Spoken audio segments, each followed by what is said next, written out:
Welcome back to Travel Review. In our video, 12 Best Countries You Can Live Cheap in 2023, we have now reached 44,000 views and support.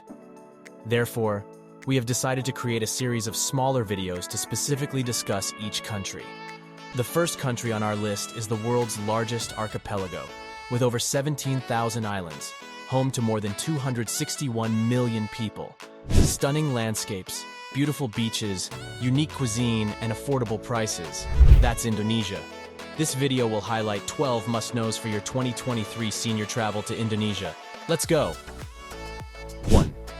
Landscape Indonesia is a Southeast Asian country, with numerous large and small islands scattered in the ocean, resulting in diverse and unique landscapes.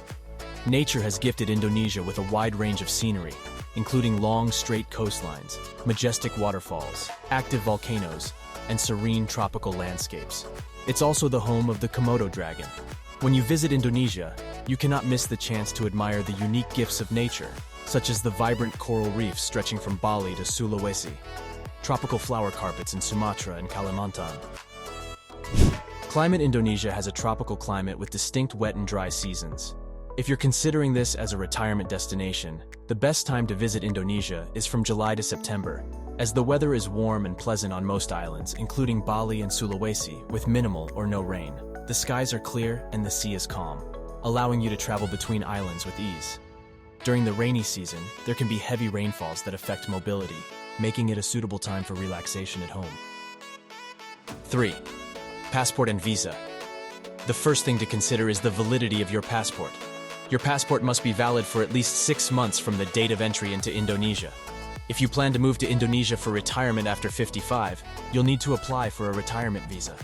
After obtaining the retirement visa, you can come to the country and apply for a temporary residence permit. This permit is initially granted for 1 year and can be extended for an additional 5 years. After 5 years, you can apply for permanent residency. Additionally, it's essential to ensure you have been fully vaccinated with necessary vaccines such as hepatitis A, typhoid, and COVID-19. Upon entry, you might be required to undergo a PCR COVID-19 test at the airport, ports, borders, and use the National Health Monitoring app, Satu Sehat. 4. Airfare. You can travel to Indonesia by air. Indonesia has 5 major international airports: Soekarno-Hatta International Airport, Ngurah Rai International Airport, Sultan Haji Muhammad Sulaiman International Airport, Sultan Hasanuddin International Airport, and Kalimarau International Airport.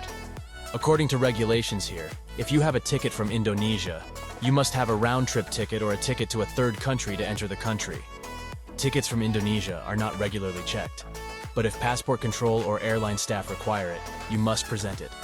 Otherwise, you may not be allowed to enter the country. 5. Transportation. Once you arrive in Indonesia, you can take taxis or trains, both of which are ideal options for convenient travel. The traffic here can be chaotic and congested due to the increasing number of vehicles, especially in major cities. Therefore, when you first arrive in this country, a taxi or a train would be the optimal choice for you. If you want to save even more on costs, the electric train is also an attractive option for your budget. 6. Cuisine. Indonesian culinary culture is always delightful and appealing to food enthusiasts.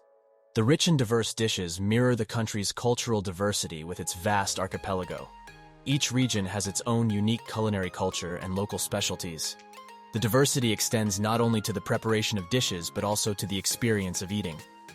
Spices play a crucial role in cooking, and in Indonesia, they can create new dishes with distinctive flavors. Some famous Indonesian dishes, such as nasi goreng, fried rice, gado-gado, satay, and soto, are present everywhere and are considered the national cuisine. When eating, Indonesians hold the fork in the right hand and the spoon in the left to scoop food onto the fork. Although in some regions like West Java and West Sumatra, people often eat with their hands.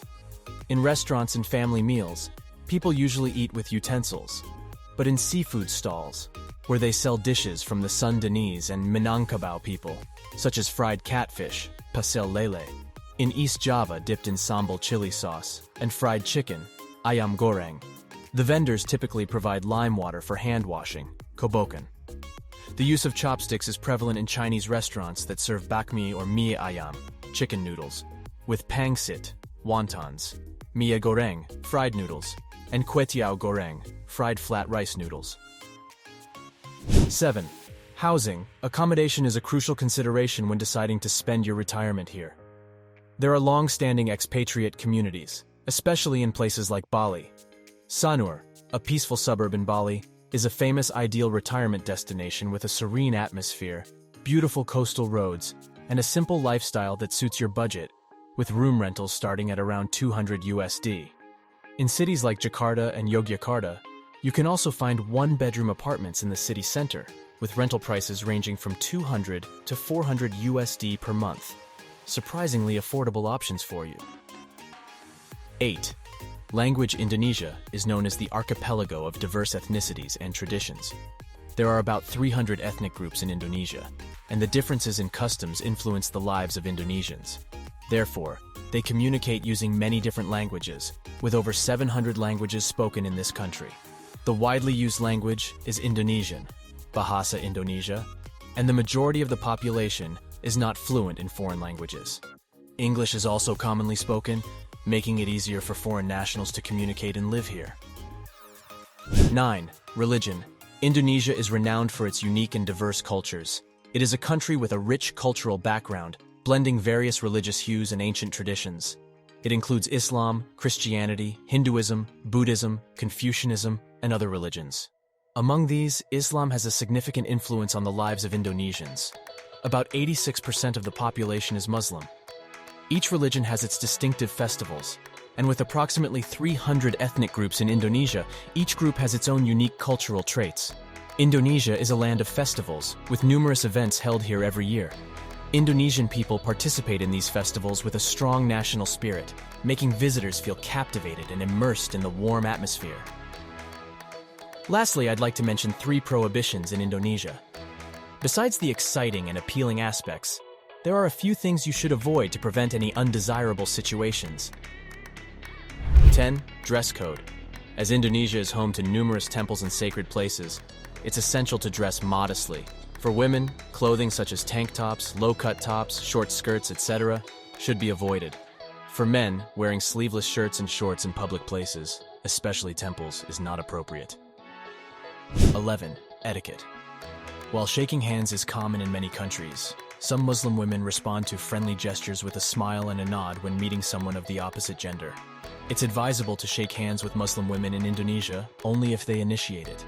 Demonstrating affection is also frowned upon, and actions like hugging, kissing, or even holding hands are considered unnecessary and inappropriate. 12. Gambling. According to Indonesian law, gambling is heavily penalized. Therefore, one of the absolute prohibitions in Indonesia that you should avoid is engaging in any form of gambling. If you happen to be caught gambling, you could face severe consequences, including imprisonment. So, there we have it.